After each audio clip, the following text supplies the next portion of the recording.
OK, la parole circule. Monsieur, oui, Monsieur Gibbs, vas-y. Oui, merci, Monsieur le Président. Je ne vais pas être très long parce que Monsieur Gomes, il est où? Il est là-bas. J'ai applaudi Monsieur Gomes parce que le Conseil économique et social a traduit une pensée que je n'arrivais pas moi-même à livrer. Et Angélique a continué. Pardon, Angélique? Angéline, pardon. Angéline a indiqué aussi un certain nombre de choses qui sont vraies et je pense qu'on est tous d'accord sur le fait qu'il faut quelque chose qui montre cette unité, que ce soit un symbole par une frontière qui délimite symboliquement des deux côtés de l'île, les priorités sur ce qu'elle a dit, sur le 1648, sur peut-être un congrès uni des deux, sur ce qu'on ne veut pas entendre, mais ce qui montre plus le côté collaboratif entre les deux îles que peut-être le drapeau, mais tout a son importance et je veux croire comme vous qu'un drapeau a une importance. Mais si le drapeau a une importance, ils ont tous les deux raison, il faut une implication d'un peu plus d'organismes, un peu plus...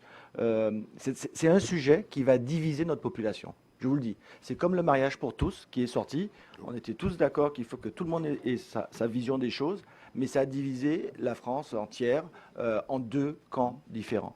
Ben moi je pense que là aujourd'hui, c'est dommage que... Pourtant, Madame la présidente de l'Office du tourisme, la question s'était évoquée à notre époque et la Première ministre avait demandé cette reconnaissance et on était d'accord à cette époque-là de dire qu'il faut peut-être une consultation plus large et qu'un drapeau qui a déjà servi qui a déjà une connotation, peu importe que certains soient d'accord ou pas d'accord, c'est l'histoire qui est comme ça, n'était pas tout à fait adéquate à une situation où on a deux territoires, un côté hollandais, un côté français, et qu'on devrait venir avec une consultation plus large pour avoir le maximum d'adhérence à ce projet de drapeau unique, mais qui serait quelque chose de neuf, parce que décidé collégialement avec toute une entité. Et c'est vrai, c'est important parce qu'il faut faire adhérer un peu plus de personnes, que ce soit des socioprofessionnels des deux côtés, que ce soit une partie de la population en général.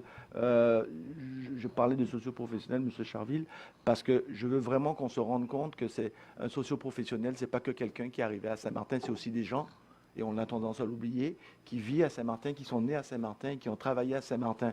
Donc, quand on amène une étiquette, je ne voudrais pas que ça soit péjoratif. Mais il faut une plus large concertation. Aujourd'hui, moi j'ai été aussi touché, Monsieur le Président, lorsque vous avez dit si on n'adhère pas à ça, on trahit quelque chose. Non, moi je suis comme Angéline.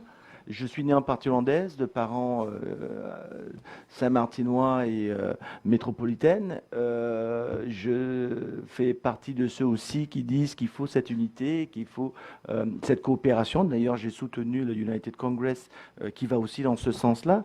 Donc, je ne pense pas que dire aujourd'hui que moi non plus je ne participerai pas à ce vote parce que je trouve, tout comme le Conseil économique, social et culturel, tout comme Angéline Laurence et vraisemblablement un certain nombre de mes collègues, qu'aujourd'hui cette consultation elle n'est pas assez mûrie et que c'est le dictat de deux individuels, que ce soit la Première ministre ou le président de la collectivité. Je crois que oui, puisque c'est ce qui nous a été résumé sur les séances de travail, une volonté de la Première ministre et du président de la collectivité.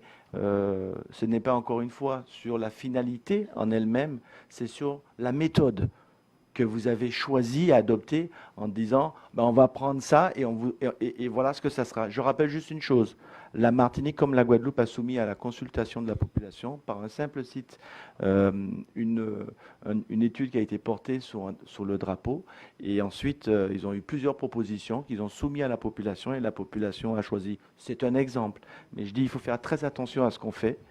Comme on dit aujourd'hui, vous êtes majorité, vous prenez des décisions.